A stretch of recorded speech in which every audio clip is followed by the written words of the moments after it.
Nice to meet you, folks. I'm John Jones, one of the founders of the WSS. Thank you for being here. We're hoping that if you have a moment to enter a brief message or a word or two that describes how you see the world at this time, how you feel things are going, how things are going for you, what your personal experience of life is at this time. These are challenging times. People are suffering. People are doing their very best, and we've been inundated with numerous challenges simultaneously. It's a time of trial for everyone and challenge for everyone. It's also a time of opportunity. It's a time of change. It's a time that we can bring change in the world, very constructive change potentially. There are vast opportunities that technology is now bringing that will allow us to work together collaboratively in the world. And in order for that to happen, there has to be a new way of life, a new way of collaborating, a new way of connecting with each other. And we're going to discuss tonight or today both the technology and the shifts in consciousness that are required in order to bring those changes in the world about effectively and efficiently in the near term, in time for, hopefully in time for the world to shift into a sustainable mode and to shift out of the prior modes of polarization and conflict and pain and suffering and confusion and disagreement and misunderstanding. In order for that to happen, there's got to be some mechanism, whether it's an organization, a technology, a very conscious group of folks that understand enough to be able to facilitate that shift and change. And it's got to occur globally. Really can't leave any of the pieces out of the puzzle and still end up with a positive result. If we could go to the next slide. There is vast opportunity for change, for transformative change, positive, healthy, constructive change. In order for that to happen, that means orchestrated activities. It means integrated and aligned intentions that people hold as groups, large groups. It means involving everybody. It means empowering everybody. It means developing some process, mechanism, and technology and social technology, social dynamic that does empower people effectively and efficiently and aligns them, brings peace and reconciles the challenges that we're facing in the present moment in a very immediate way, rather than allowing them to generate more problems. Our meeting agenda today is starting off with a centering meditation. There's no requirement that you participate in that. If it is desired, please do meditate along. This is just a process of helping to get us centered within our hearts and open our consciousnesses optimally in order to be able to process all of the information that we're going to be communicating today. There is a lot of it, and hopefully it's going to be fun. Hopefully it's going to be of interest. Hopefully it's going to show empowerment in your future, as well as for the collective. If you'd relax and close your eyes and just take a slow, deep breath. And breathe into your heart, into the core of your being. And feel the calm and the peace that breath and that centering brings.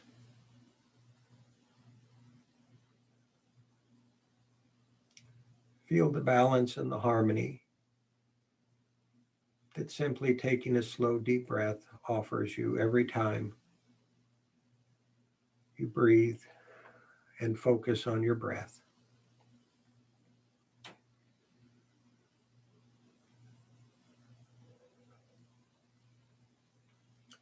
If in your mind's eye you would visualize the world is calm and peaceful and joyful, the possibilities that are before us, for us and our children, the joy, the love, the happiness.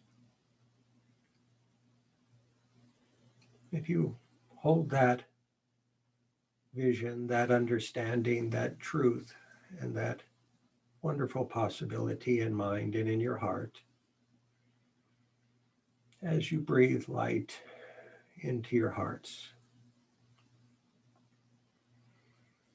recognize that our current situation is challenging and it's fraught with possibility. It's motivating us to change for the better. It's offering us a brief time to contemplate, to focus on our own hearts and souls and really realize what's most important to us. And in that realization, to be able to bring it into reality, to manifest it in the world. If we didn't have these challenging moments, we wouldn't have the understanding that would allow us to choose wisely, powerfully, intentionally, and consciously.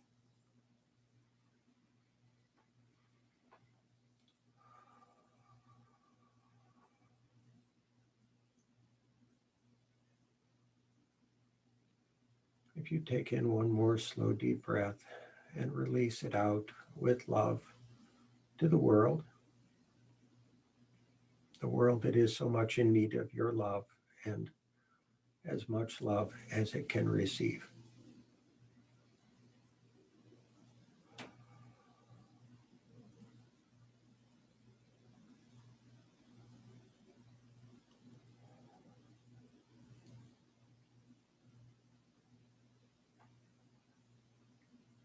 Thank you very much, folks.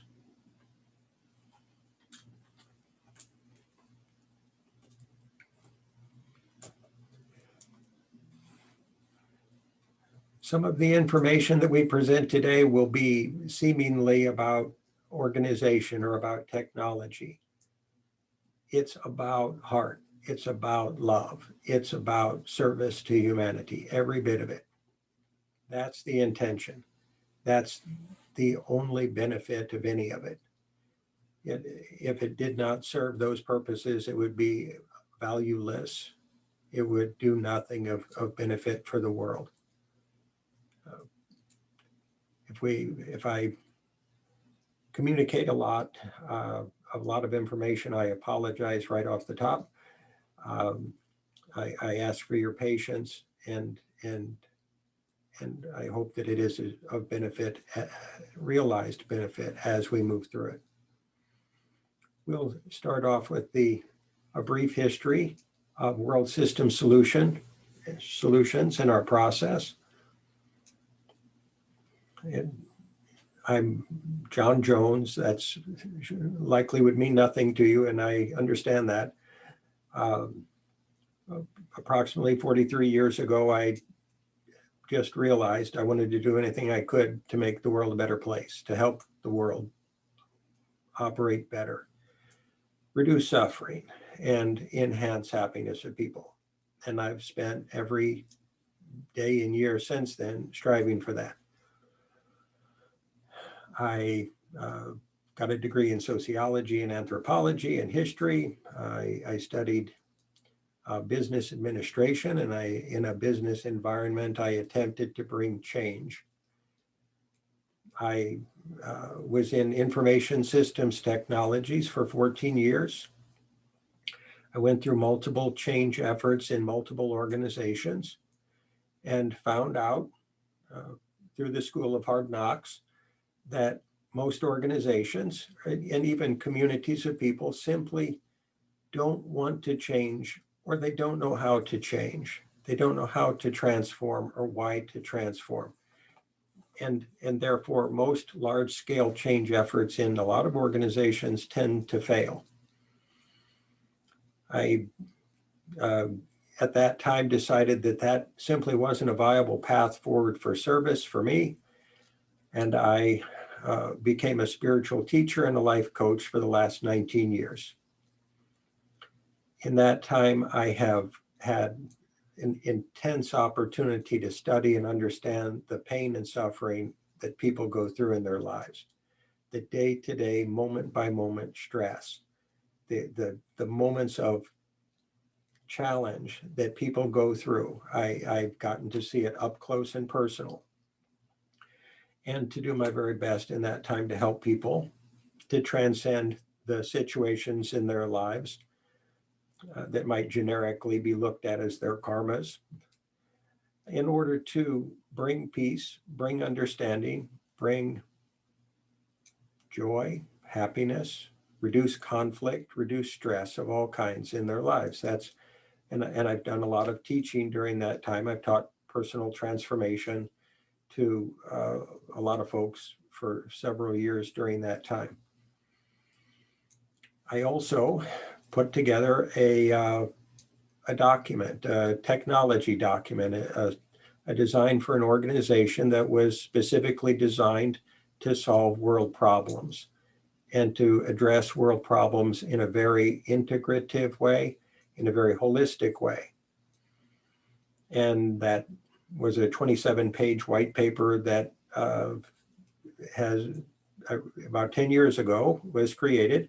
And as of a year and a half or so ago, I presented it to some folks on our launch team, and they found usefulness in it, and then went and found some other people. There are a total of 7 of us, and we built a website, and we have brought together like-minded people for the last 12 weeks and developed teams of teams, multidisciplinary teams, people focused on business or therapeutic healing, spirituality, organizational consulting, and education. And we're adding IT and other educational capabilities to the team of teams. That process has been unfolding excellently. In this time, people have transcended blocks, mindsets, limiting perspectives, pain that they've held on to for long periods of time, and have arrived at new understandings collectively. Right now, we have an excellent organizational culture, and we're hoping that it will grow in the near future, that people will find it of value. At the very least, we're hoping that people will be receptive to whatever information we might produce from it. It is the first step in a very, very big picture that we're going to present. And if we want to have any mechanism in our world, any process that's going to solve problems, then we have to have conscious people working together to bring that about.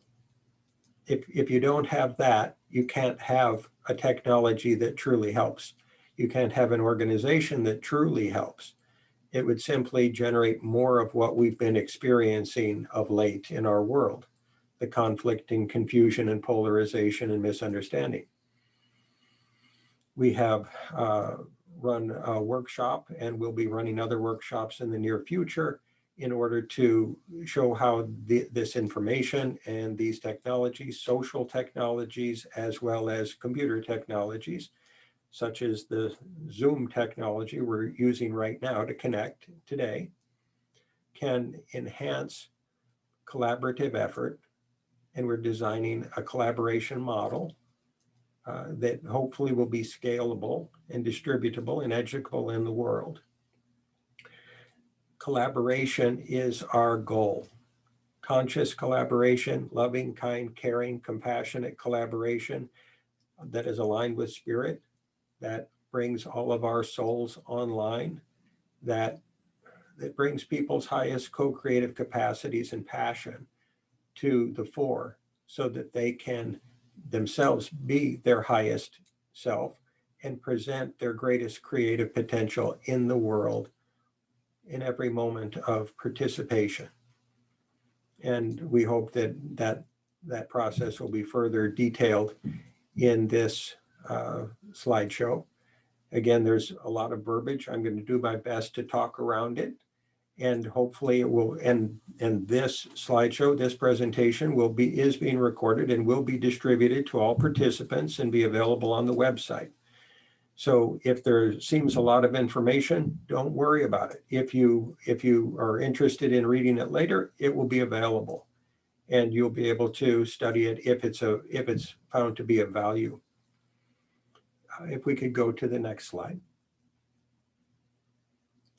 This slide is a metaphor. It's a metaphor for transformation. One of the most elegant, beautiful, and desirable kinds of transformation that we might be aware of as human beings. The shifting from caterpillar to butterfly.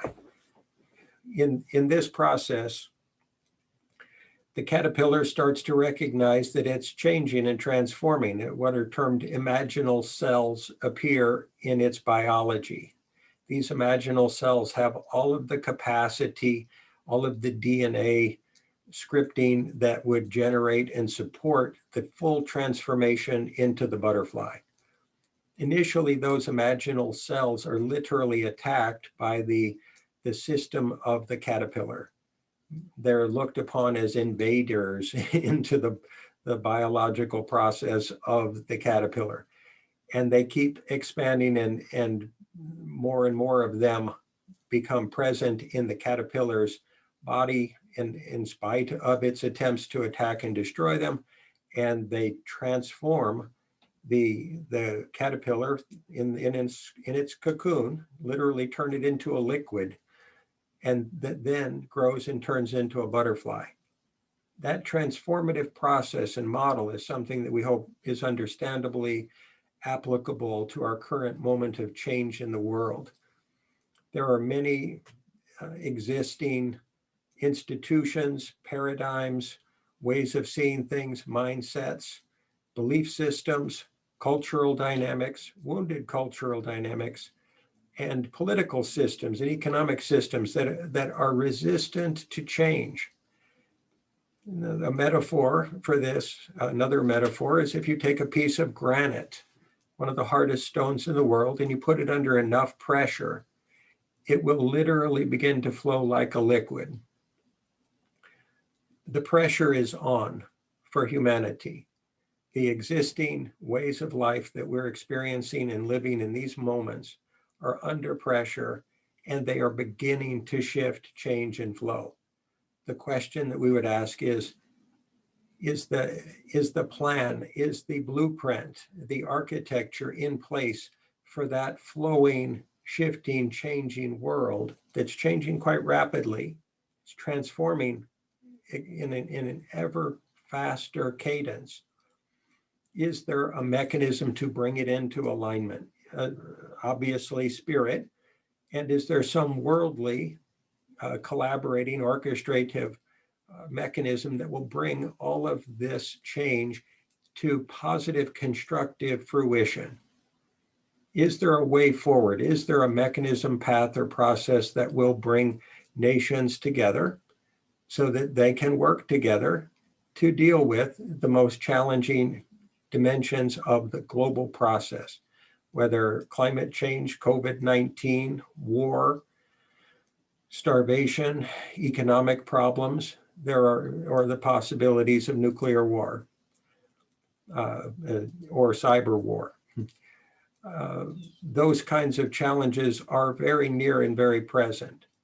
The question is, are we designing and implementing a counterbalancing mechanism that can operate at scale to meet those challenges and to facilitate peace, organized peace, beyond the capacities the limited capacities, the well-meant and limited capacities of, for example, the United Nations, UNESCO, and existing well-intended not-for-profit efforts in our world and charitable efforts. So all of these efforts are currently operating as individual segmented units in a lot of ways. And we're hoping that we can develop an organization that can orchestrate and align their activities, increase their efficiency, increase their effectiveness, bring to the fore the maximum capacity of humanity, and with a realized set of priorities that are wisely chosen and consciously recognized to be necessary, and that is create a sustained effort, instead of having thousands of droplets of water fall into the ocean and simply disappear, meaning a metaphor for all the efforts of the current organizational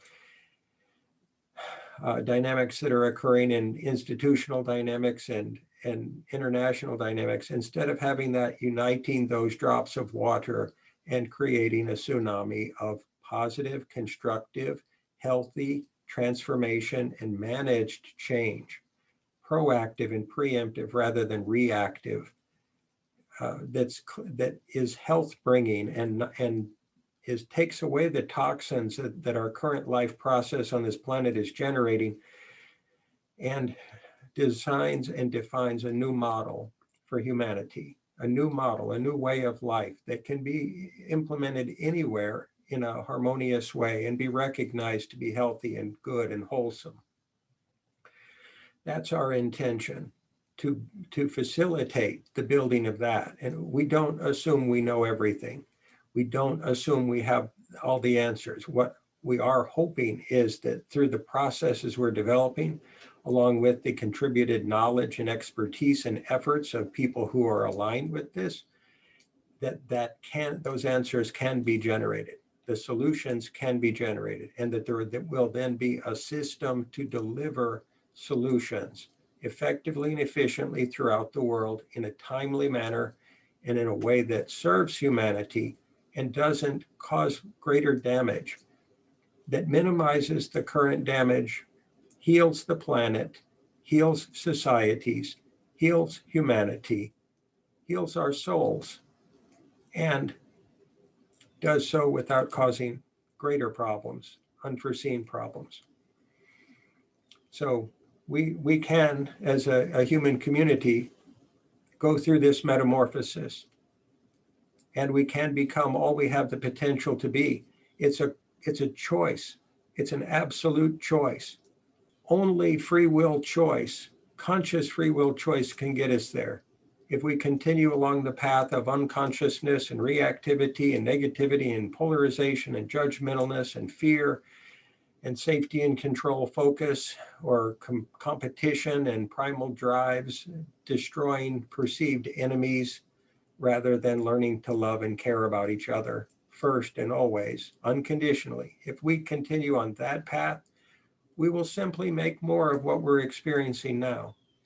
And we might become so distracted by putting out fires that we don't even know the opportunity that we missed, that we don't even recognize and realize that we're creating this collectively. We're creating our world process.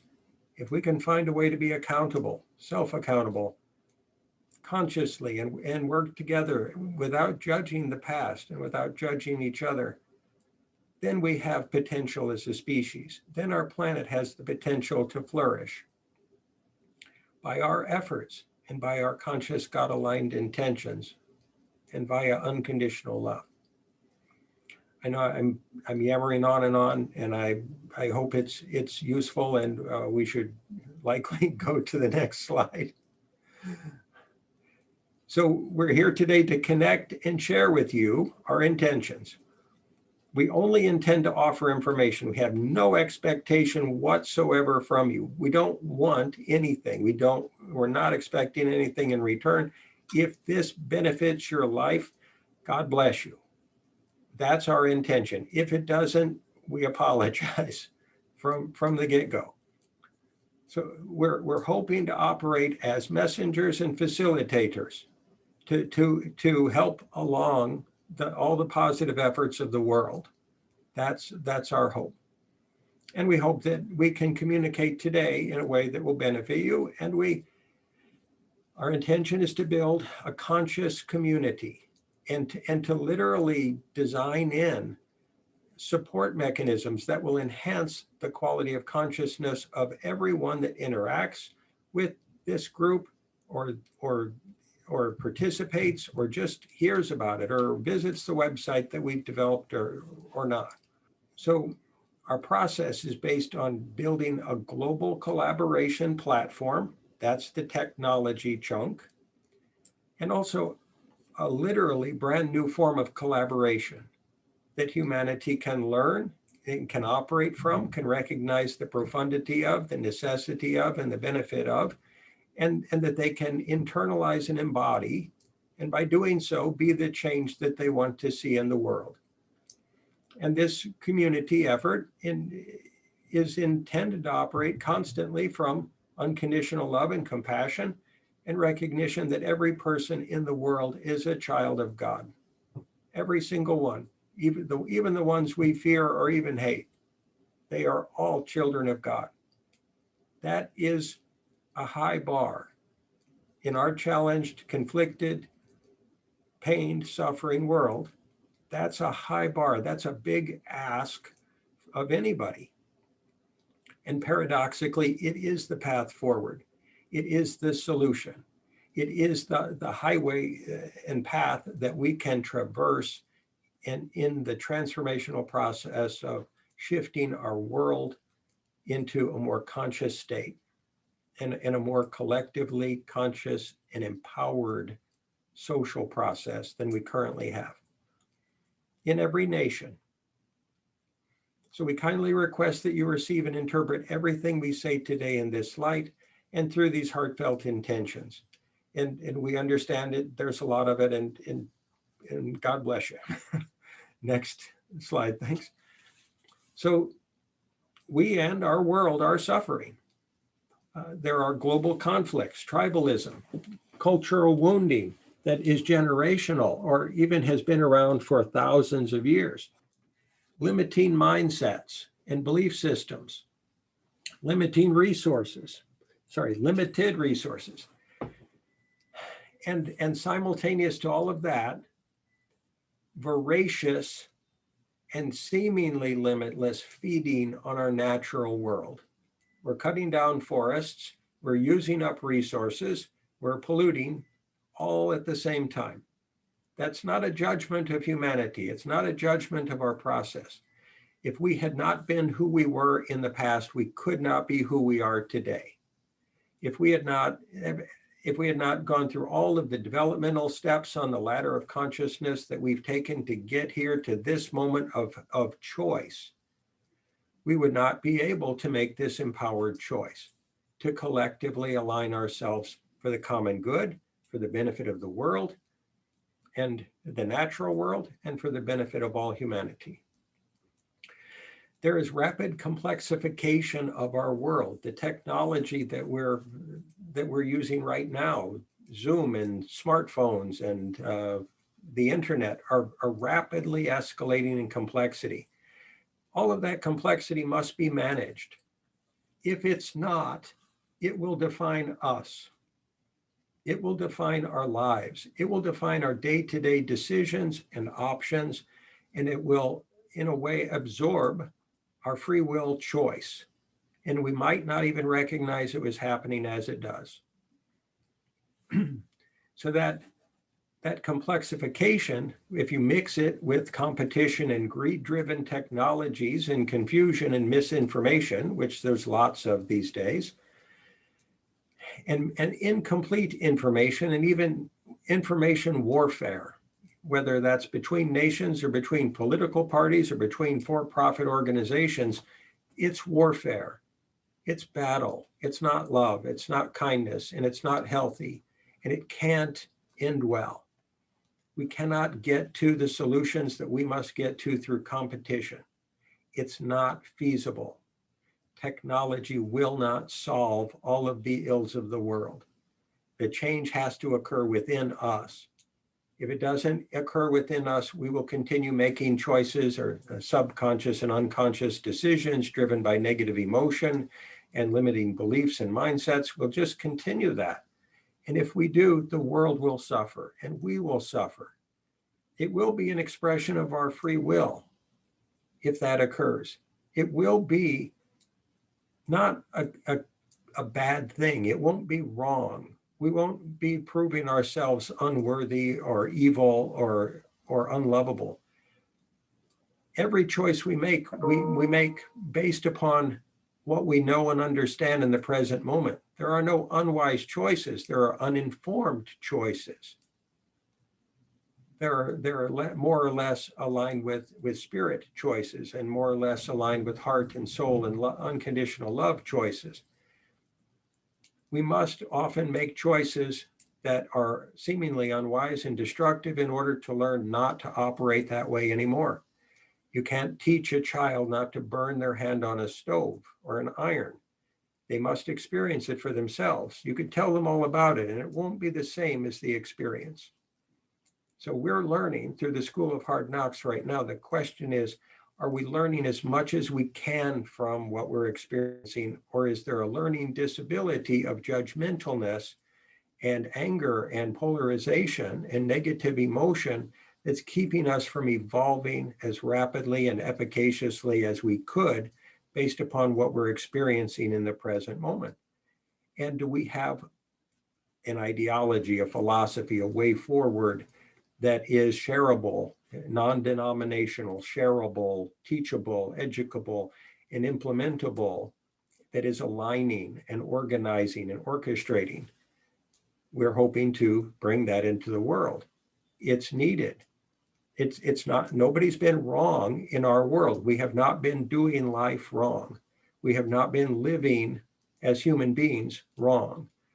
We have been evolving and making the most wise decisions we know how to make in every moment, even those that seem terrible, even those that seem absolutely unquestionably destructive or even evil. If people knew better, they would do better. If they absolutely understood the harm they caused through destructive action, they would change. And that's part of life, is learning the pain and suffering that we generate and then choosing otherwise. We hope to help people choose otherwise sooner with less toxic byproducts.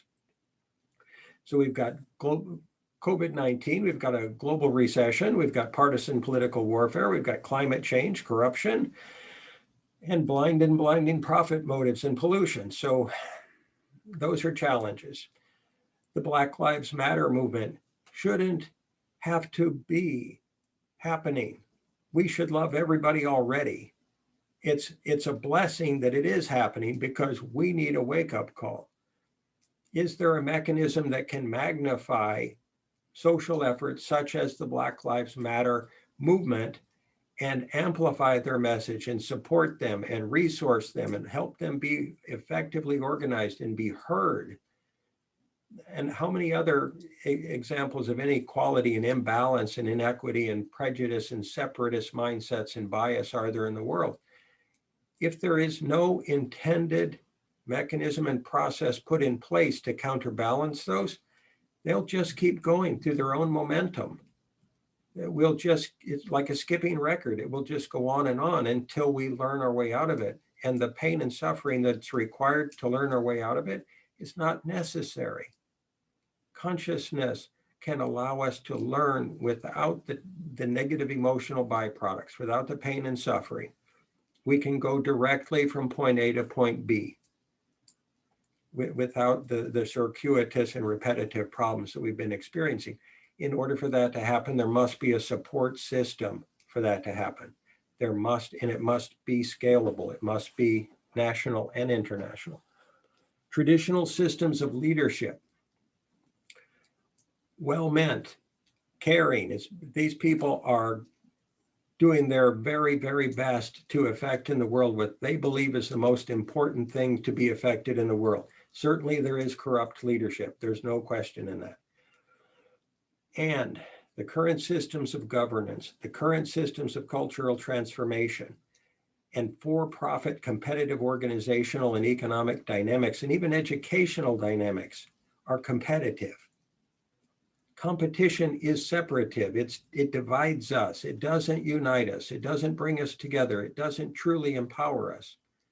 It is our prior mode of species evolution, and it has run its course. Its shelf life is now up. It no longer serves us optimally. It's too toxic. It creates too many toxic byproducts, and our planet can't survive with those toxic byproducts, nor can our communities. So these prior mechanisms no longer meet humanity's needs optimally. They must be transformed. There must be some mechanism of transformation.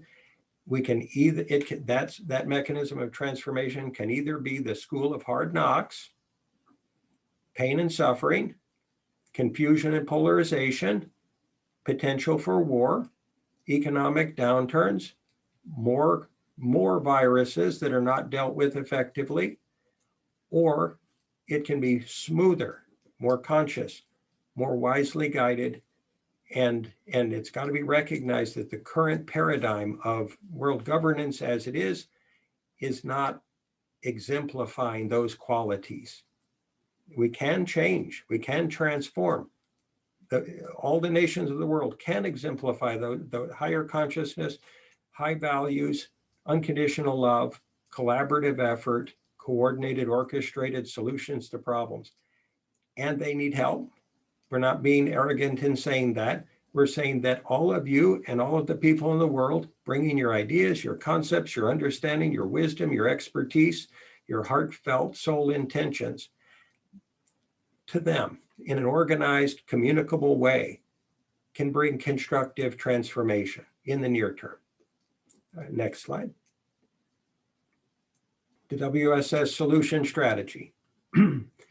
Generate a delivery system and a mechanism of global education that's free to all, that is comprehensive, and that is standardized and certified. Generate a mechanism of solutions development and a delivery system for those solutions. Develop and design systems of cultural healing, because if cultures are not healed, they aren't capable of negotiating peacefully. They're not capable of collaborating peacefully. They're not capable of empathy and compassion and unconditionally loving vantage points that support consistent collaboration. So there must be some way that they can be healed. That can be intended, that can be organized, that can be constructed. And that's our intention, to accomplish that. There must be new transformational social technologies, ways defined, understood, clear paths forward that nations and cultures and organizations can readily have accessible to them via the internet to say, how can we work together peacefully, joyfully, effectively, efficiently? How can we minimize destruction? How can we maximize our resources?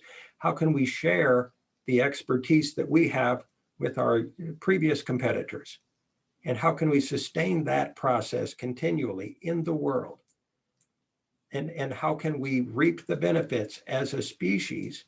And how can our world reap those benefits?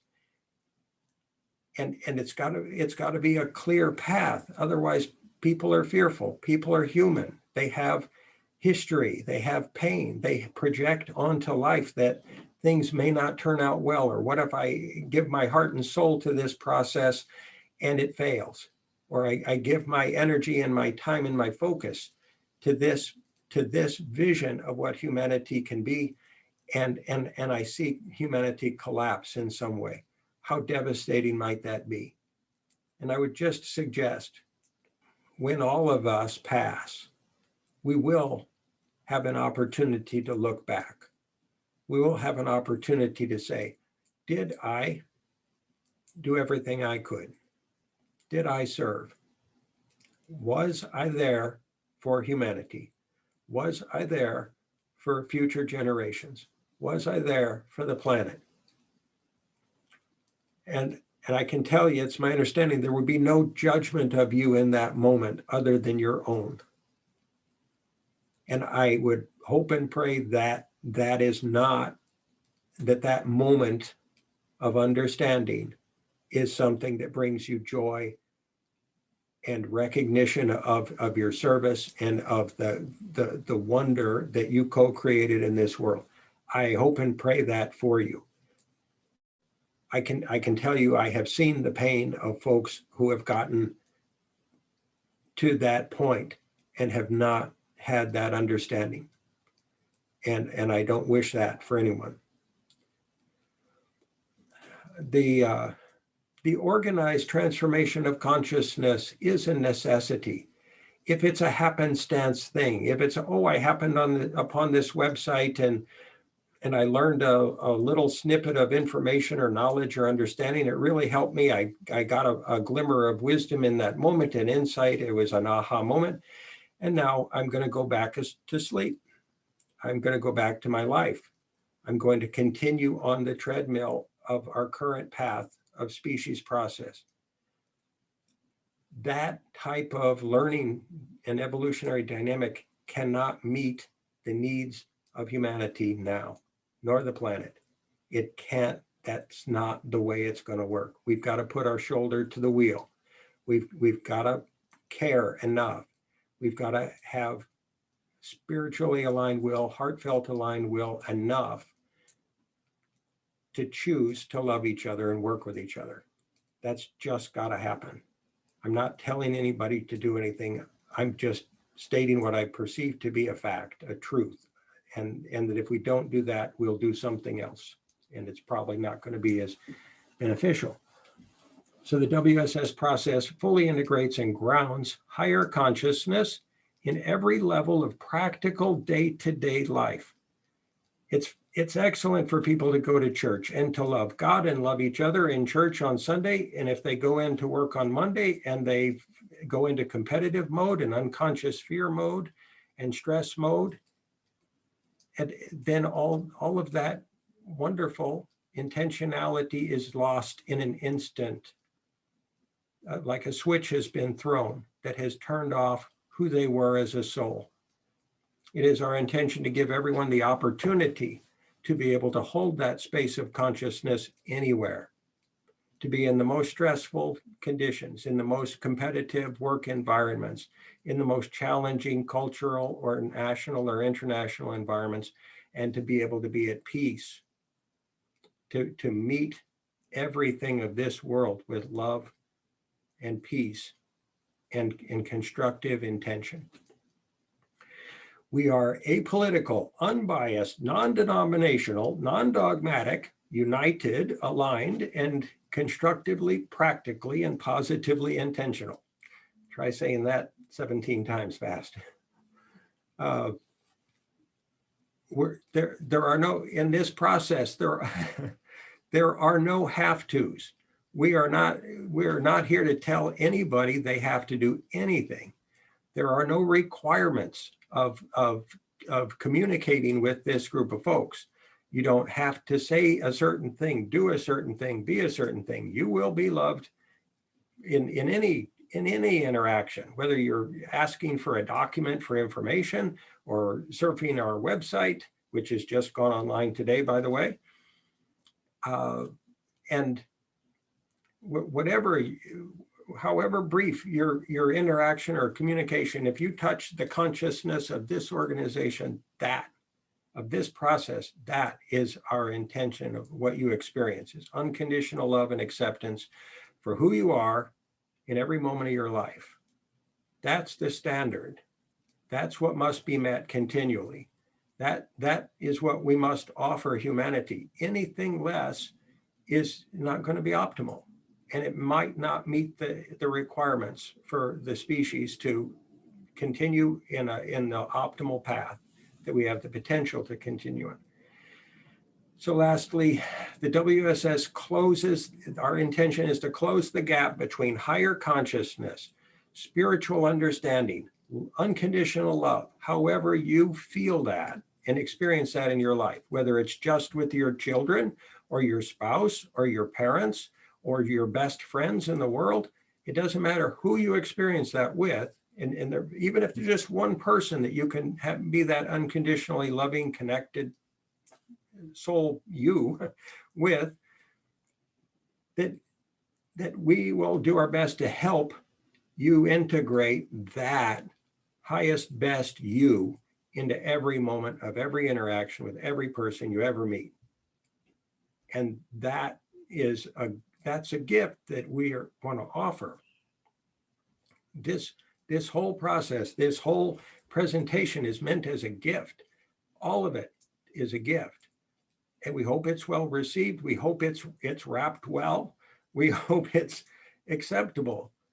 And if it's not, tell us and we'll change. We'll change the way we operate. We'll change what we communicate, because it's your inputs that are going to evolve it.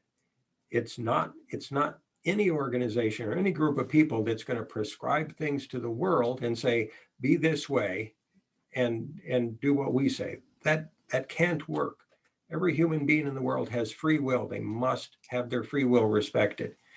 If it's not respected, the outcomes will be less. The results will be less than the possibility. Next slide.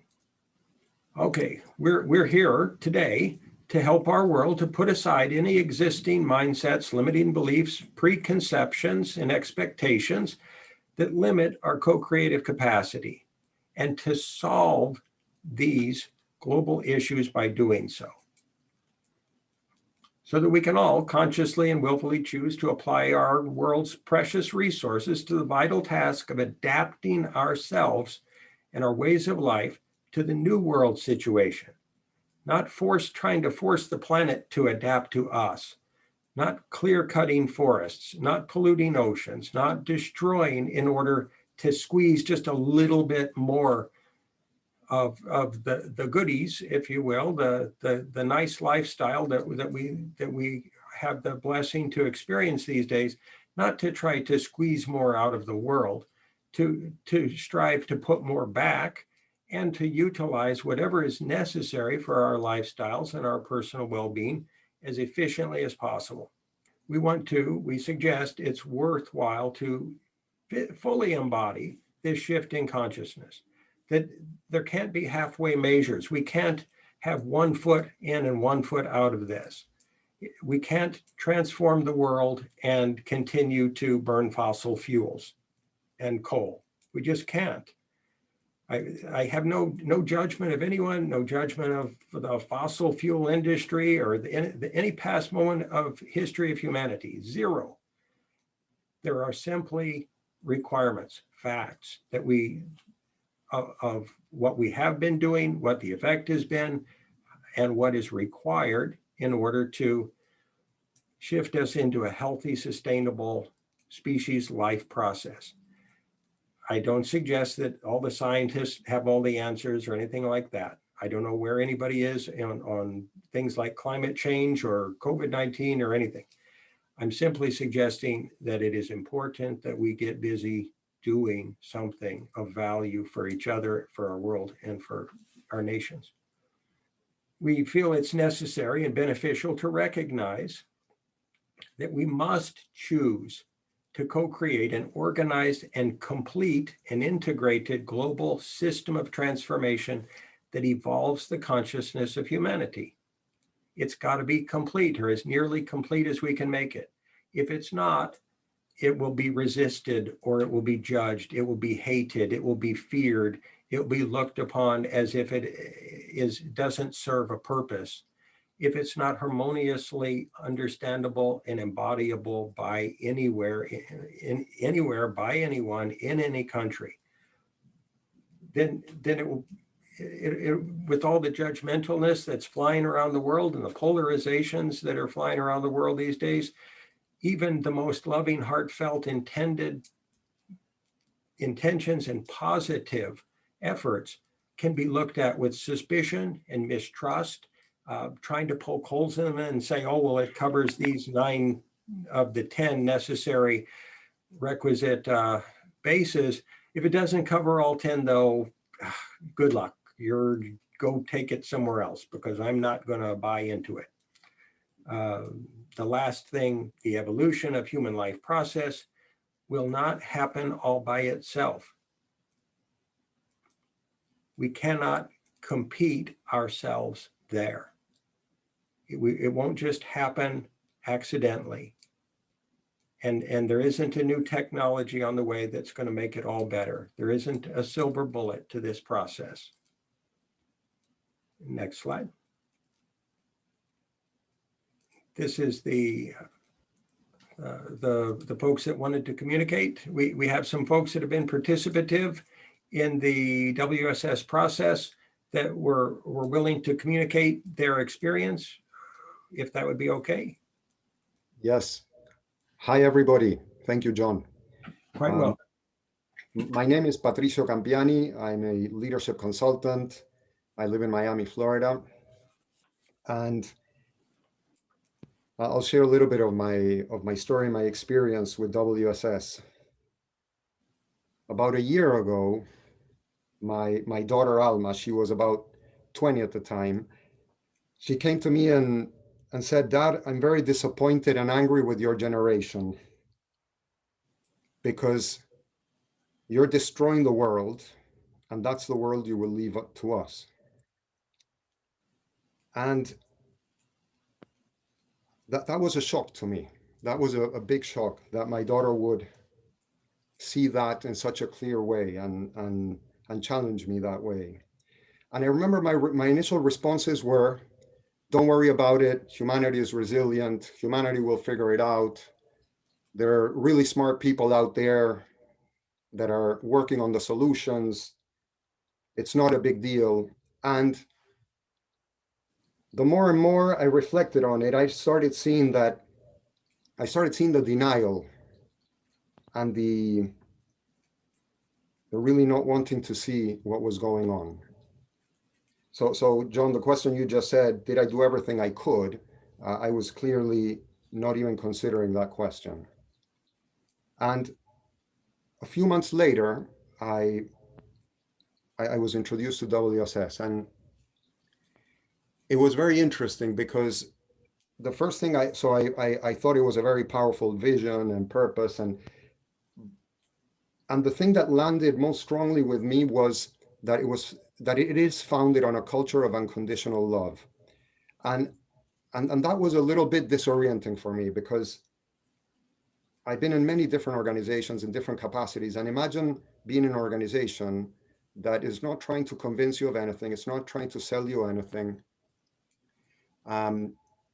There's no obligation, and it just wants to give love. Just wants to give love and wants to empower you. That's all it wants. So that was the first thing I started noticing. And then very specifically in the work, so I'm part of a group that's called the Organizational Consulting Team. And this is a learning team. And the first part of our learning is to develop a microculture of collaboration in our team. And we came together as a group of 9 or 10 people, all very well-intentioned, people that are committed to our growth, our development. And you could say the culture initially felt cordial and nice and a healthy culture. And I could notice a subtle discomfort. I could notice an undercurrent of normal human things like competitiveness, judgment, feeling unsafe, lack of trust, some hostility. It's like all these walls were there amongst this great group of really nice group of people. And these are the types of experiences that I would have in any setting, social, organizational.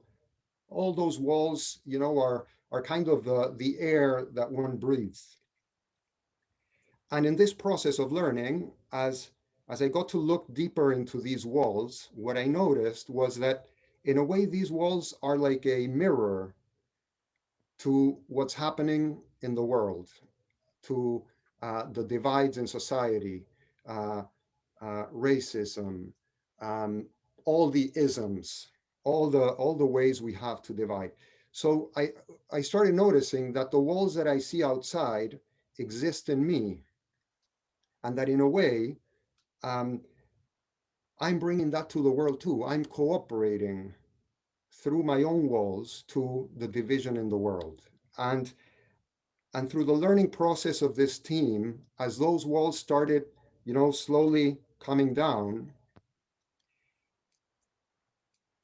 it was amazing to experience how much love, collaboration, insight, inspiration started to become available in that team. And one thing I noticed, and this was like a very big learning for me, it continues to be, is that that experience is not only happening within that team. I notice now that I'm starting to experience that in other interactions, business, social. It's like I'm starting to realize that as the walls go down in me, that is taken to other places as well.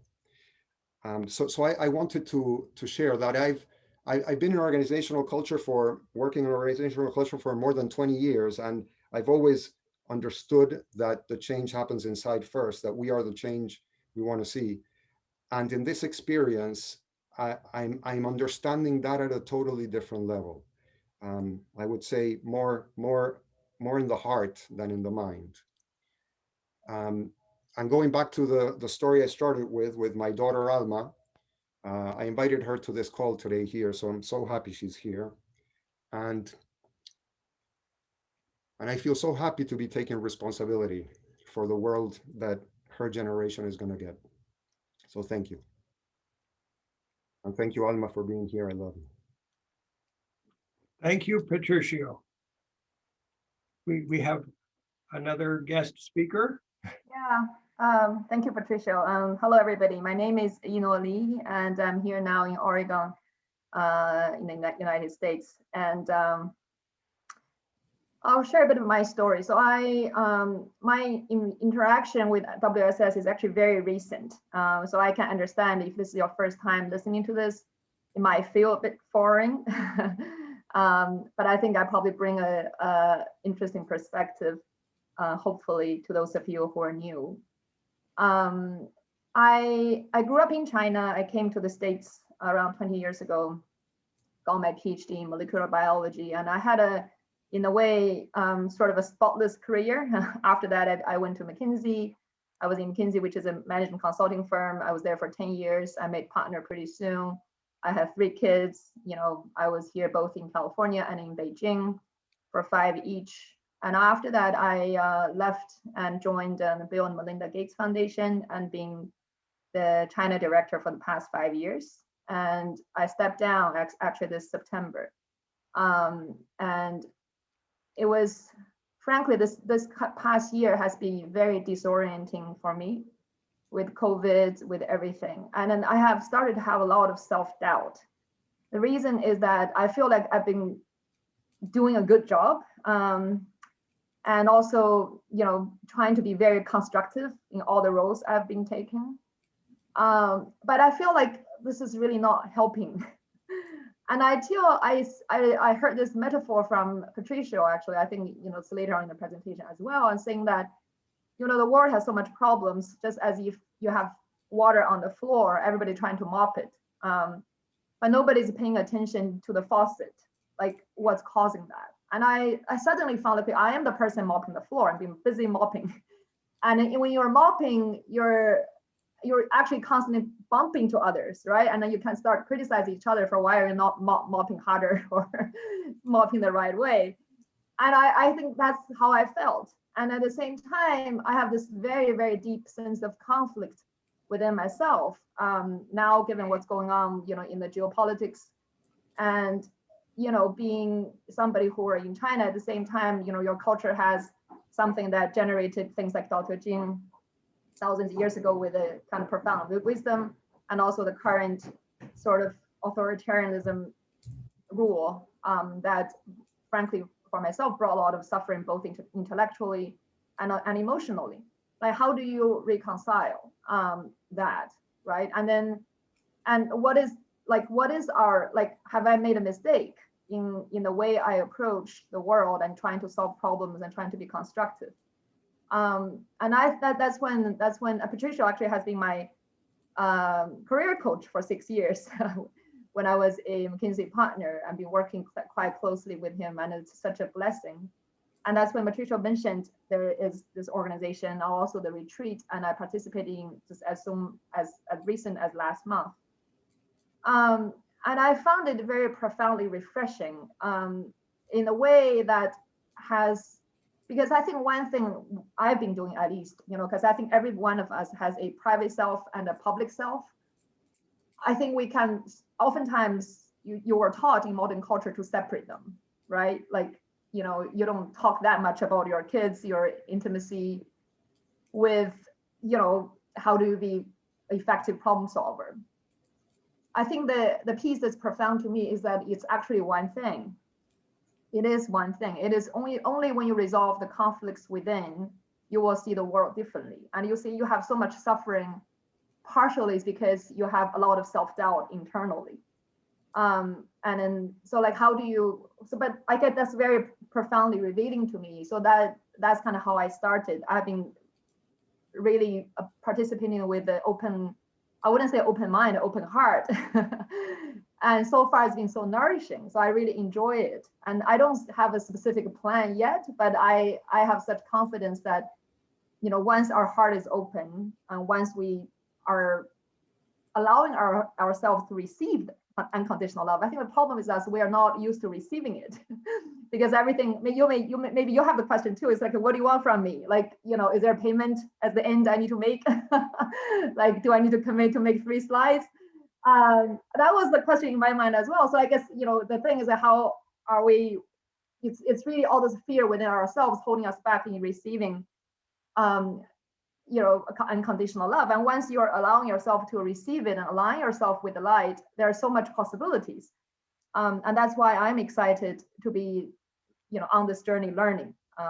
So I hope that, this love can be benefiting to all of you as well, and then everybody beyond. Thank you. Thank you very much. Excellent sharing. Oh, next slide. So we are facing crises of all kinds, and we're doing our best to face those challenges squarely. Problems are compounding faster than humanity's ability to resolve them or respond to them, or even to truly understand their nature. The dynamics of complexity are obscuring the nature of the problems and what their roots are, what the sources of them are. And that then generates a challenge to be able to actually solve the problems. If we can't fully understand and define an issue or a problem or a challenge, it's very difficult to manifest a solution to it. So then we must choose to collaborate. It has to be a choice. It can become the norm. And right now, because we've got the habits of the past, the world's traditional dynamic of in America, for example, of competition at all costs and win at all costs. Those kinds of dynamics require a conscious choice in order to meet those habits and to replace and supplant them with consciousness, love, caring, wisdom, understanding. And so once we choose to collaborate, then we must follow through. We've got to actually do it. And it's got to show up. It's got to show up in every moment of our lives.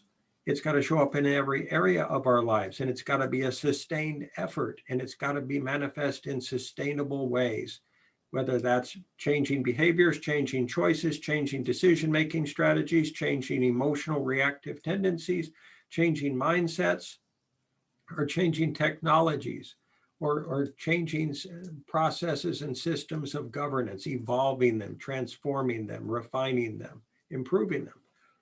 Our current processes of governance around the world are not designed to change and keep up with the rapidly escalating complexity of the world. The legal system is not designed to be able to handle the rapid changes and complexities of technology. We literally are not set up as a species right now to govern the degree of complexity that we are manifesting through our other mechanisms of co-creation, such as new technologies. To actually collaborate, we must have a system and an infrastructure that optimally supports our global collaboration at a scale and at a degree of complexity that's never before been achieved. That's a prerequisite. That is something we can't do without. It's not a nice to have, it's a necessity. So we hope to create that. It is our intention. Next slide. Humanity is on a trajectory towards significant destruction of life and destruction of the environment. And that means that the world that our children will inherit is at the moment, based upon this trajectory, in trouble. There are many well-intentioned people and institutions that are doing a great deal of great work to address these problems. And Patricio's metaphor is here. We are mopping the floor while the faucet continues to run. So if we're creating as many or more problems as we are creating solutions, and we're just constantly falling behind, we've got to know that. We've got to have a way to know that. Because if we can't have a way to know that that's true and to recognize it and wake up and be conscious of that fact and that process and those dynamics, we won't be able to change and apply our efforts, our resources, our knowledge, expertise, and human power and technology to change the world for the better and to change that trajectory. Humanity does have the resources and the knowledge to change its trajectory. The problem is that we don't yet know how to come together and constructively and effectively collaborate to face our present challenges. That's the issue. It's not a technology issue. We're developing all kinds of excellent technologies. If we don't deal with this issue, if we don't develop a social technology that deals with this fundamental issue, we can develop artificial intelligence or computers or new algorithms or any kind of new technology, and we can focus on that as a potential solution to everything. And while we're focused on that, the foundation is going to be eroding from beneath our feet. We won't see it coming because we'll be focused on something else. So global conditions are now optimal for these transformations to occur.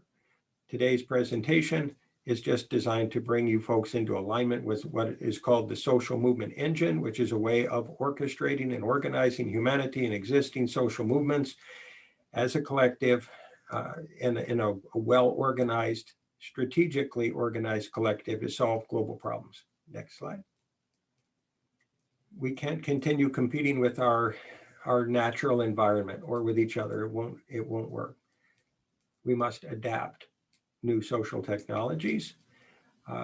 We must lead from love and wisdom and understanding and positive intentions. Our prior motivations must change foundationally, comprehensively, and now, not next year. Next slide. Humanity has chosen what we're experiencing. We have worked to get what we want. We've gotten what we want. We have wonderful lifestyles, far better than any prior historical experience of life that humans have experienced. The question is, do we now fully understand why we wanted what we wanted? Did we truly get what we wanted? And was it worth having it? Is it worth having all of the technology we have if it's destroying the planet and our children's future? Choosing what we want wisely is vitally important. Redefining it is necessary. A new process of life is necessary on our planet. Next slide. So we invite you to participate. We invite you to read any information on the website. We invite you to ask questions, which we're going to begin in about 30 seconds. We invite you in whatever area of life in the world you're participating to work together and to recognize the potential and of course the necessity of a new cultural process that will help us collaborate. Next slide. Questions and answers, please. thoughts, comments? John, Yes. there's a question here in the chat box from Chris. I'm going to read it out loud. It says, such a beautiful vision. There has been mention of retreats and workshops. Will there be more information shared about upcoming events? Excellent question. Yes, there will be. And I apologize, I'm not able to access the chat box. That said, there it is. There will be retreats, there will be workshops, there will be seminars, and there is information on the website, wssnow.org, which we are going to look at and briefly and see some of the wonders of. The launch team has created an incredible website, and it's got lots of information, and hopefully it will be beneficial to your process. Hi, John. Hello. Yeah, thank you so much. This has been beautiful. I had a question about some of, I've benefited from your book and your DVDs. I was wondering if you were planning to enhance the technology with those, maybe make an Audible book or a downloadable DVD, because I've been benefiting so much from your teaching, and I think that would also really help spread a lot of your lessons. Thank you. That's very kind of you to say that, and I'm glad it's been helpful. And that is the intention, is to create more audio. There's some audio on the website. There'll be lots more audio in the near future, and thank you for that question. And yes, where to, folks?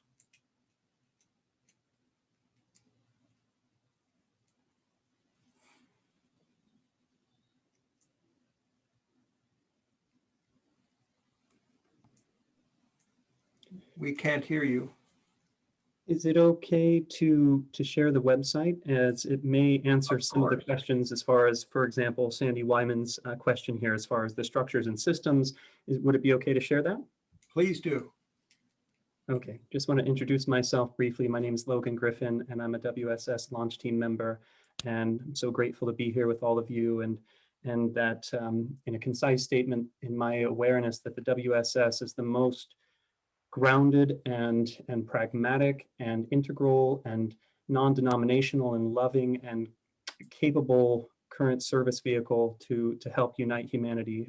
So I'm just so inspired to be a part of this, and so it's a very pragmatic path forward for all of us. So I'm going to share the website now, and I'm grateful to give everyone a brief tutorial and overview. So this is the splash page. Oops, where'd it go?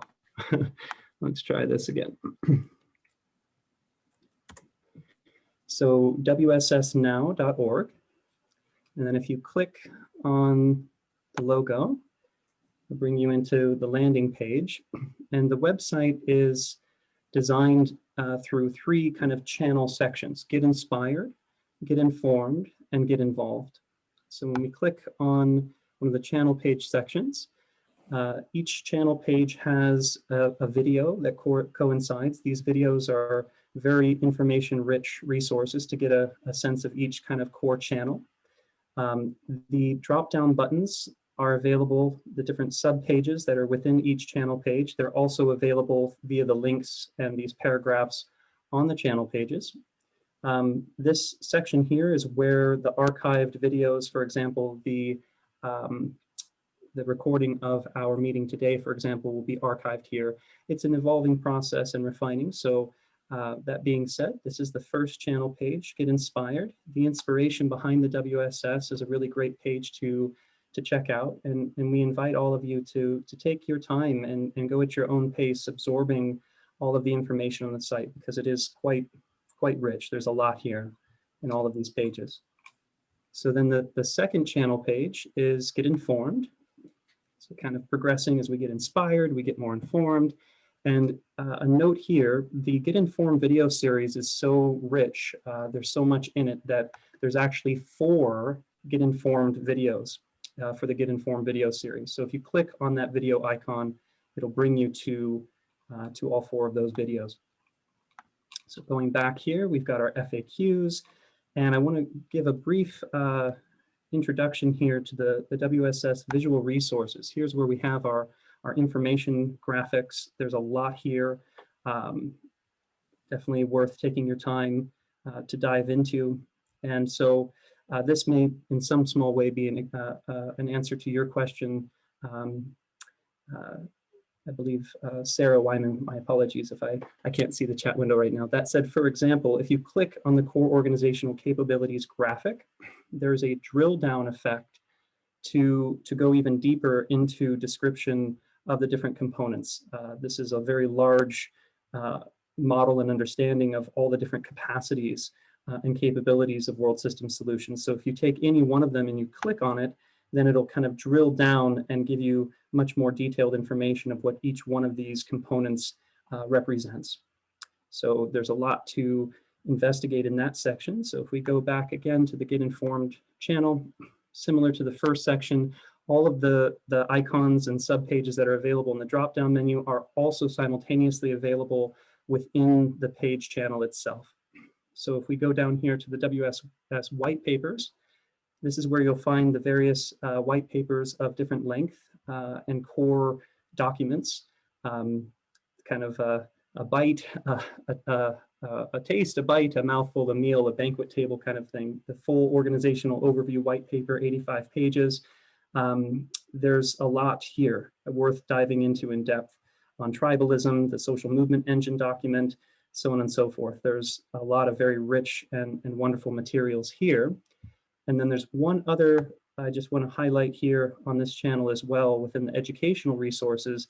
And these are various excerpts from the books just mentioned by Lindsay, from John's book.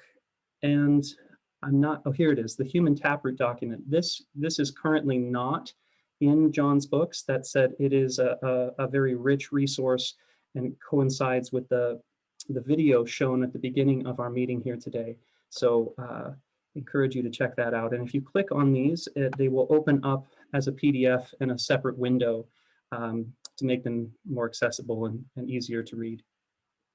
So heading back here, the final section of the website is the Get Involved section. And here's where you'll find all the various ways that you can get directly involved in the process. There's a video explaining that. There's a page outlining it. There's a collaboration form to fill out if interested, if you'd like to network with us and share connection. This is available in the back end, and the WSS orientation team will receive those inquiries and process, and we'll be in touch with you from there. There's a little intro to the WSS launch team and facilitator team process. In the launch team member section, upcoming events on the calendar events. This will be updated soon. Just so we mention it also, this event that we have here today is going to be going forward rhythmically monthly, and those dates will be determined soon and sent out.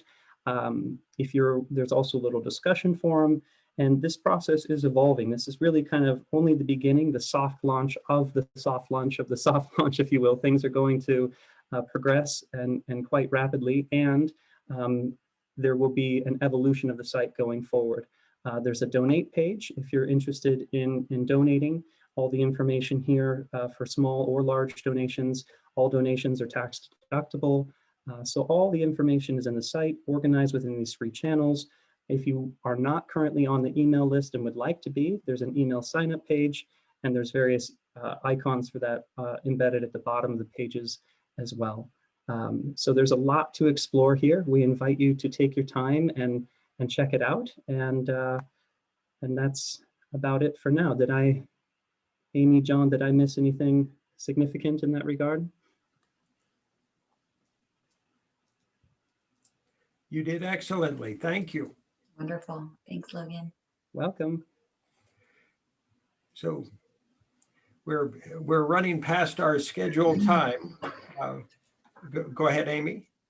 Oh, I was just putting this up as a placeholder. So I can just mention that Logan just did a great job sharing the website. If you want to learn more about participation options or request a copy of the recording and the slides, and we don't have your information, we ask you to send an email to our orientation team at this address. If you want to jot that down, or if someone you know has invited you to this meeting, they may have access to this. And then we're just posting the suggested readings. So these represent both of John's books as well as the document that Logan brought up as well. So I'll turn it back to you, John. Thank you very much. So we are at 90 minutes and we want to be respectful of everyone. If there is more we can communicate at this time, if anyone is interested in continuing, it's totally up to you folks. And the totality of the presentation will be made available to all participants. So if you can't hang on, it's understandable. It will be made available to you. You can review it in your leisure, and we hope that it is a benefit. So is it of benefit to continue, or?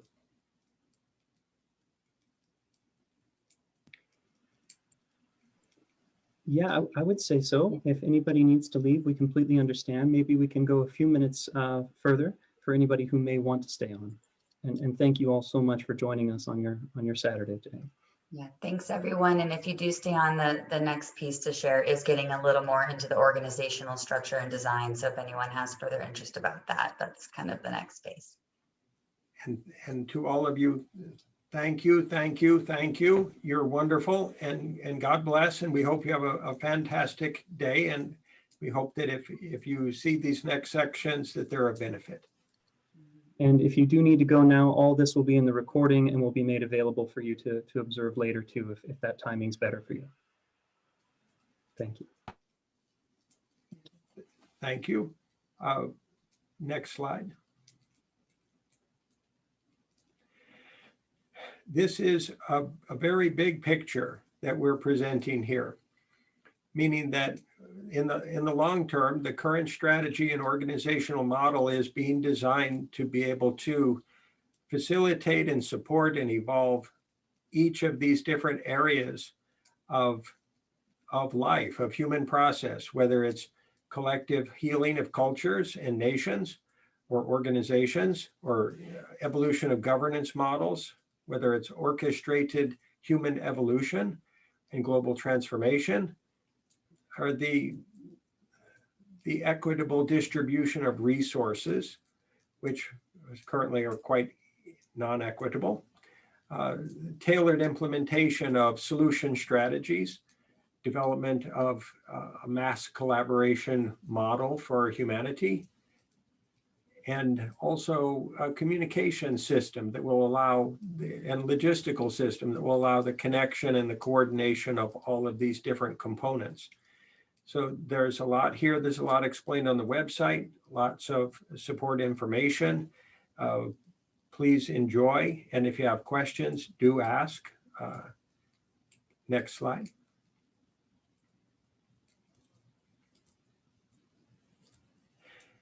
Our species' single foundational challenge is either to choose consciously to operate from either fear or unconditional love. If we operate from fear, we will remain in ego identity, safety seeking, social image management, self-image management, tribal tendencies, primal survival drives, and polarization and mistrust and distrust and judgmentalness and judgment and punishment of each other, leading to violence and wounding. Will operate from greed and power seeking and fear-driven competition and associated decision making. If we operate from unconditional love and higher consciousness, all of that gets resolved. All of that becomes solvable. Resonance with spiritual intentions and wisdom and discernment and compassion and healing and kindness and caring and forgiveness, recognizing the equality of all human beings all the time, constant mutual respect. That leads to unified, sustained, peaceful collaboration and species success. Division and separation lead to potential conflict and species failure. This is our choice. This is how stark and clear and necessary it is to understand this. This internal struggle has created our present world and its challenges. There are many wonders that we've created, many blessings that we have received and we experience every day. Clean running water, having shelter, having food. That hasn't always been the case in human history. And there are a lot of places in the world that don't have that still. And it is possible we can all have those benefits and do so without damaging our world or each other. Next slide. The social movement engine. It sounds like a big name. It is designed to present a successful and healthy model for transdisciplinary teamwork, meaning doctors, lawyers, information technology people, philosophers, anthropologists, scientists of all kinds, plumbers, electricians, bringing every area of expertise and knowledge together in a well-organized way, egolessly. It is being done now in our teams. We are working together in those caring, loving, aligned modes. It can be replicated in our world on a large scale. If we can do it in these groups, we can do it anywhere. The old saying, if you can make it in New York, you can make it anywhere. Well, if we can do this in the midst of COVID-19 and polarization and political polarization and economic problems and the challenges that the world faces, we can do it as a species. Next slide. John, can I ask a question? Anything. Yeah, can you go 2 slides back, please? Of course. Yeah, thank you. We have that technology. Yeah, yeah. This unified, sustainable, peaceful collaboration, do you have any examples in the human evolution of this or in any other species of unified, sustainable, peaceful collaboration culture? That's a great question. And we would say this is a paradox, what I'm about to describe. In many species, including the human species, if there is abundance, there's generally a lot more peace. There's generally less division, less separation, less conflict, less competition. It's when the perception of scarcity arises that these seemingly negative traits or primal traits, or what we would refer to in the documentation on the website, taproot traits, the primal drives of humanity to survive, take over the mind, take over the consciousness, pull the rug out from under love, caring, kindness, and wisdom when we're under pressure, at least perceived to be under pressure. Even if we're not really under pressure, if we feel or believe or perceive that we are, we can go into these modes. We're immediately unconscious. We go into traditional habits of competition, violence, control seeking, destructive decision-making and behaviors. So there are lots of flocks of birds fly around and in good conditions do quite well. If you've ever seen a flock of birds flying in the air and they shift and turn as one, total, perfect, graceful unity, with not a competitive dynamic. We have human beings are evolving and growing in population past our capacity to try to simply reharmonize with our natural environment.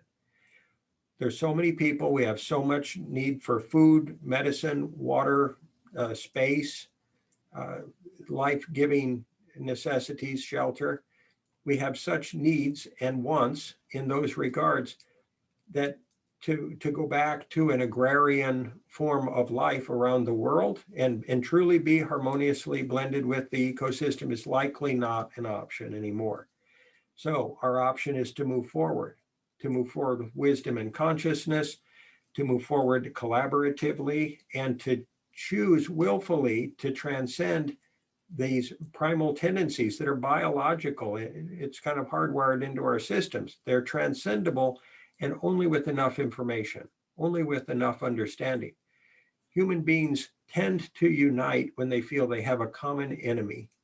Now, paradoxically, that's the left side of this diagram. Or when they're in competitive modes and they think they're going to get something. So greed and corruption can be uniting in a way, and not a healthy kind of united collaborative process. They united to create the atomic bomb. They worked diligently to do that. I'm not suggesting that kind of collaboration at all. I'm suggesting the kind of collaboration that is nourishing, healthy, based in unconditional love, based in hope, based in faith in humanity and in spirit, based in faith in our potential, based in faith in the best dimensions of humanity, and focused. It's got to be willful, committed intention. It's got to be that holds us in that space of consciousness, in spite of the slings and arrows of life, in spite of the stresses, in spite of the triggering, fearful complexities and challenging dynamics of society and the world, and COVID-19, in spite of all of that. We must choose, and we choose in every moment of every day to how we're going to make decisions, how we're going to interpret our present moment of life, how we're going to meet conflict. We choose to meet conflict with love. It will always be better. If we try to fight fire with fire, we'll make more fire to our detriment, and it's occurring in the world. I don't know if that answered your question. Yes, thank you very much, John. You're quite welcome. Thank you. So peace is our natural state. There are many people around the world, many basic tribal environments where people basically live together in relative peace, where they don't kill each other, where they're not violent with each other, where they make space to talk. They make space to work things out. It's simply a requirement for us to intend that back into our life process, to value that and prioritize it. Absolutely. Go ahead. And on what channel can we find what you're talking about now? Well, the WSSnow.org channel, hopefully, and this channel. And we're going to, like we said, we're going to be distributing this video. Give it to anybody. If we want to help. So this diagram is our current moment of WSS organizational development. These teams that you see around the circle here, we're developing the education and research integration team. We currently have the transformational communications team, which is kind of a mechanism for communicating how the world can change efficiently and effectively and in a well-organized, peaceful way. The orientation team we've just created, and those would be the folks that you folks on this call, on this Zoom link would meet with or talk with if you're interested in finding out anything in future that's WSS related. If you just want more information, if you want to be on a mailing list, if you want to collaborate, if you want to understand how to better use the website, just contact them.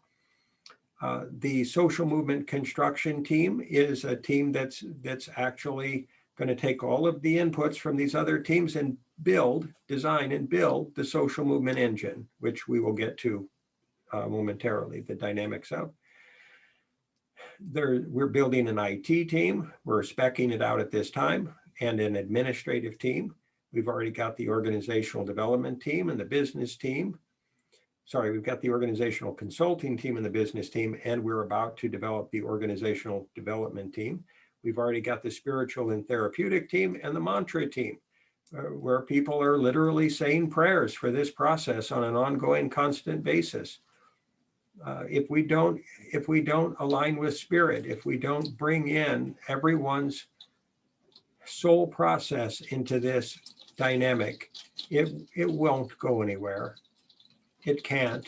We're all children of God and we're all pure souls, and that is the fuel for this process. That has to be the fuel, the only fuel.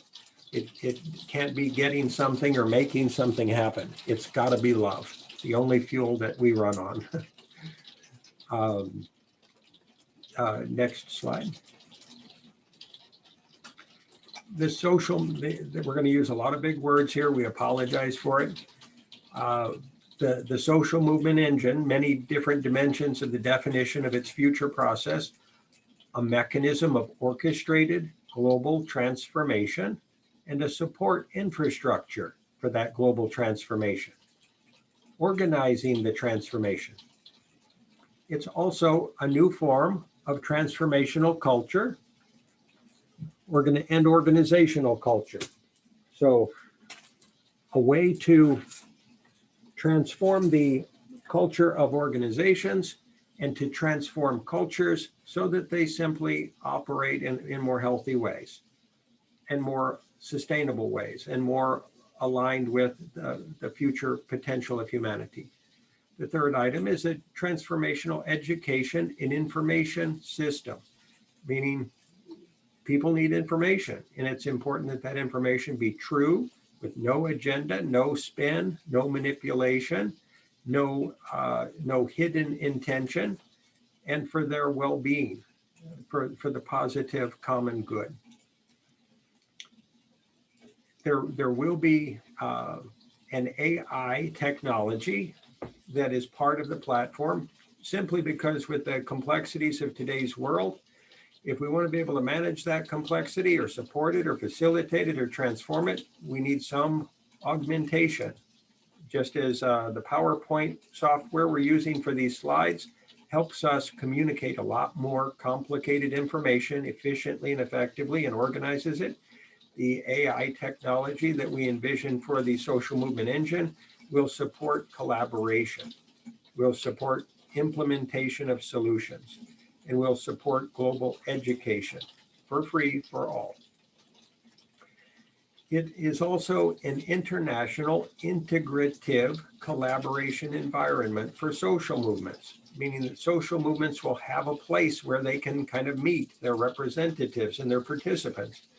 They can meet, they can organize, they can align, they can strategize, they can find resources, they can find information, they can find support and facilitation.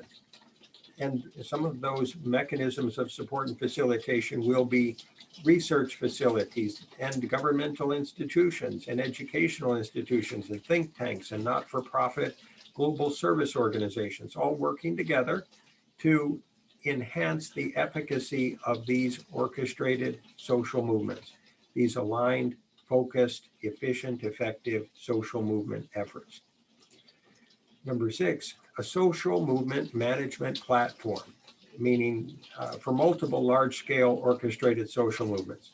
So if there are Black Lives Matter social movements, if there are gender equality social movements, if there are cultural equality social movements, if there are social movements that are trying to bring health and fresh water and supplies and resources to various challenged areas of the world, they will be able to work together in an orchestrated way with other social movements, very well organized and very efficient. So we will utilize resources efficiently, far more so hopefully than they are today. And there won't be competition for those resources between those different social movements. They will be able to say, this is a collective set of resources and we can share. We can support each other's process. The global transformation strategy development and implementation system, meaning we need global strategies. We need ways for organizations and governments to work together collectively that are harmonious, effective, and efficient. If we don't have those strategies, if we don't develop them, and if we don't implement them consistently and run project plans and apply expertise and resources continually, we're not going to handle the challenges of COVID-19 or the challenges of not having fresh water or the challenges of climate change. We won't be able to meet them effectively because we won't apply the resources in an efficient and effective enough way. And we might not even know it until we fail. So if we don't put our shoulder to the wheel 100% now, we're not going to know what we don't know. We're not going to know what we need to know before we need to know it and take constructive action in a well-informed way. The social movement engine is also a collaborative global solutions generation environment and delivery system. So people collaborating together, developing solutions, whether they're technological solutions or research institute informed solutions, or ways of working together more efficiently and effectively. Whatever the nature of the solution, it must be developed, configured, mapped to the problems that we face, and then it must be delivered. It must be delivered in time. If we say that on-time delivery is of vital importance in our current world situation, we're not being facetious. This is absolutely true. If we're late, people will die. If we're late, people will suffer. If we're late, there will be less opportunity to turn around our world situation. It will also be an integrated research platform and a point of integration for transdisciplinary information, a storage facility, a library that's freely available to all so that they can develop solutions for world problems. And lastly, it'll be a mechanism capable of manifesting the sustained requisite species level will, motivation, discipline, intention, understanding, and courage for humanity to choose to comprehensively and foundationally change and transform in our present moment of global challenge. To say, whatever we're facing, as terrible as it is, as dire as it is, as painful as it is, as daunting as it is, we have a way to transform. We have a way to change the life process of the species in every process of every nation that will work. And we have chosen to build it and meet the challenges from that vantage point of attained capacity and empowerment and consciousness. Next slide.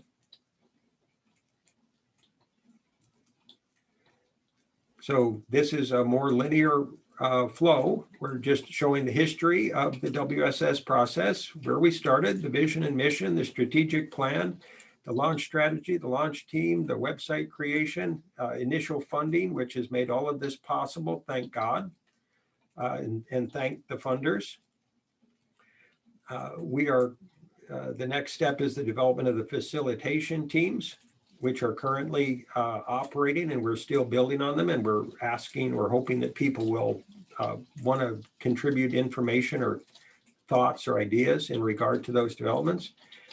The SME or Social Movement Engine construction team is designing and developing the groundwork now for the Social Movement Engine, and that's going to lead to phase one, which is the larger diagram that listed all the different sub-elements of the future WSS process, whether it's transforming governance, whether it's transforming educational systems, whether it's developing solutions that can be logistically deployed anywhere in the world. Next slide.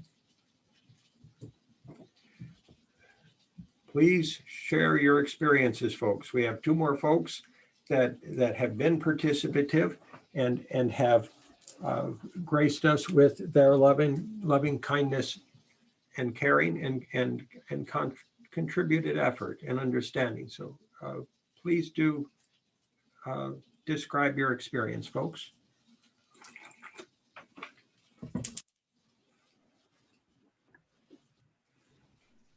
So I can share. My name is Florencia Maggi. I live in Miami, and I have always had, since I remember, like a longing and an intuition that there must be, or there could be, another way to relate to life and to each other. And this has been here forever, since ever. And when I was invited and introduced to the WSS project and process, I had the feeling that this was meaningful and that this could be like a gift and a response to that longing.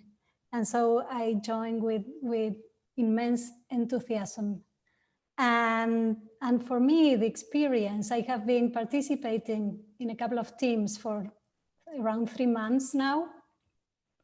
And the way I hold this is as a container for the evolution of consciousness. And what I understand about this is like a container for learning and experiencing a new way to relating to each other and to life. And I have experienced like a great transformation in the process. And I am aware that this have benefited myself and my family and my friends and everyone around and the whole world, I feel, because I deeply feel how interconnected we all are. And so it has been an experience of offering something to the world through inner deep transformation. And in this process of learning to relate to life through collaboration, I have been surprised by the speed of the transformation and of the evolution of consciousness that we have experienced since we started to deeply engage into this process.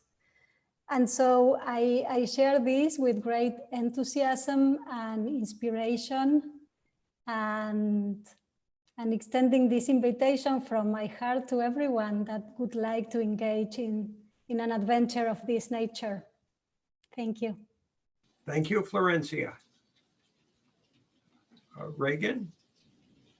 Sure. Hello, everyone. What a profound experience every moment has been to be a part of the WSS. I was going to type in the chat just a second ago, and I thought, oh, this is great. I'll just share it out loud. It's this idea that I feel, I know in my life, you know, I remember something Patricia said, there was this kind of feeling the vast amount of desire and wanting and choosing to help this world, and then feeling like this kind of small, what can one person do, me and my abilities, me and my talents, my skills, whatever these gifts are I came into this world with. And feeling that when I looked at the world, it almost looked a little too overwhelming, almost like a denial of reality was taking place, even though I was helping in the way that I could.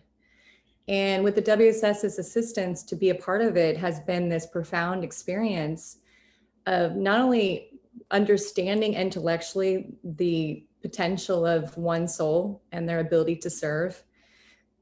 Understanding it intellectually is very different than getting to experience that.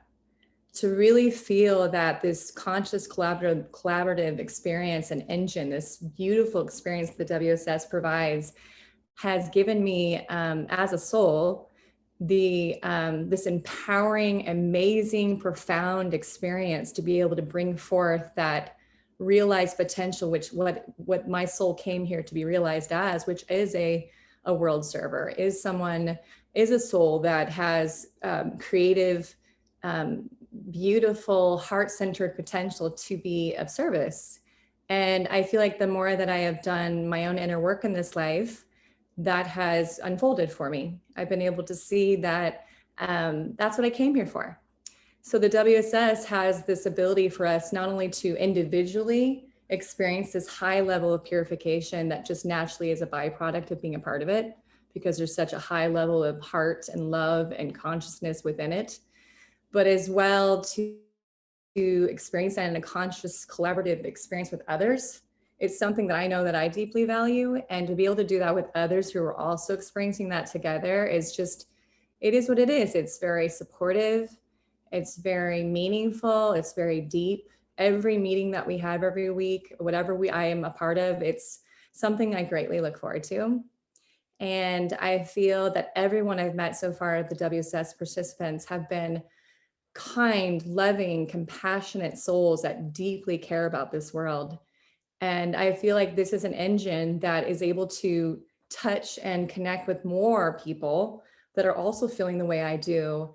You know, it's just so empowering to know that there's others doing this work and care so deeply about the planet together. And I believe that that's what the WSS has the ability to do, is to reach those people who do feel small or not capable of helping because they're just this one person dealing with all these major world problems. As the WSS comes together and it's growing so rapidly as it is, I'm seeing that there's this domino effect of more people coming together and saying, how can we help? And that's kind of the question I keep telling myself and others. I just keep saying, aren't we at a point where we just are saying, how can I help? What can I do to help? You know, rather than sticking my head in the hole and thinking there's too big of a problem, there's too many problems, you know, fear it, judge it, blame it, worry about it. I think we've done enough of that. So we're at a place now where it's really, how can I help? And this is an engine. This is it's like, what do we even call the WSS, right? Gift from spirit for us to all join together and to be helpful to humanity, which is so greatly and genuinely in need of our help right now. So I'm so grateful for the WSS. It's helped me in every area of my life. My whole life is shifting for the better, and it has challenged me in every way possible. And in the greatest of ways, to step more into my true divine light and to share that with the world. And I just know it's going to continue to do so. So I'm so thankful for everyone here. And thank you, John. Thank you, launch team. Thank you, WSS. I'm so grateful. Thank you, everyone. Thank you. Thank you, Reagan, very, very much. So do we, are we at the end of our slideshow? Next steps. Our intention is to expand the facilitation program and the teams, to add brand new teams. We're open to anyone who has any idea for a new team, or if you're interested in joining the existing teams, we would love to hear from you. We're now forming the IT team, the administrative team, the organizational development team, and the education and research team. We're developing the strategy for the social movement engine process and the model, and mapping and speccing the resources for it and the expertise required for it. We are in future, we'll be looking for large scale fundraising for the social movement engine development. And last but not least, this is a not-for-profit process, and our incorporation will occur, is scheduled currently for around the 20th of January of next year. So that process is another next step, and we hope that you will at least monitor us, watch what's happening, and if you choose to participate or converse with us in any way you choose. There is no expectation and there is no requirement. We just want to help, and this whole process is a process of global service, and it will remain so forever, hopefully. John, is it okay to mention one last thing on that last item there about the incorporation? Please. Okay, great. So the WSS is currently under what's called fiscal sponsorship of a currently existing nonprofit that is 501(c)(3) tax exempt. So any donations that go to the process of forming and funding and supporting the WSS process are already tax deductible and will continue to be, even though the WSS is still to be incorporated. All that information is on the website as well. That said, just in case there's any question around that. Thank you. Thank you, Logan. Is there one more slide? Participation options. We're going to be having these introductory meetings every month. If you couldn't be here for this one this month, there will be another next month. And they will evolve based upon your contributed information, inputs, thoughts, comments, requests. You will be evolving us, and we will be responsive in that regard. We are going to be creating experiential workshops, and if you choose or find them of interest, if you're on a mailing list, we will send out information about them in the near term. If you choose to join an existing or developing team, that's fantastic. We invite you. If you want to engage with our orientation team to get more information or more understanding of any dimension or facet of the process at any time, feel free to do so. people can fund if they wish. You can engage with the website and the website materials and learn everything that's there. There's a lot there, and we hope it's useful. Please do feel free to email us at wssorientationteam@wssnow.org for any information you want, with any questions you have or any contributed comment that you have. Your perspectives will help shape us. Your views will inform us. You will evolve us. And we want to learn from you. And we thank you for your kindness and patience and tolerance, and sorry for running so very long. And we hope that this is, yes, I can repeat the email, WSS orientation team @wssnow.org. And it's on this recording on this slide. And on this slide, you'll see, as we viewed it earlier, contact information, website information, suggested readings. So we appreciate your time. We appreciate your attention. We appreciate your focus and your love and kindness. We appreciate your patience and tolerance.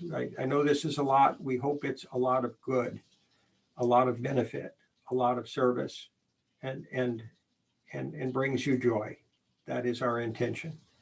So thank you, folks. God bless you all. Have a wonderful day, and we hope, and a happy Halloween. And it's been excellent and an honor to meet all of you. So thank you.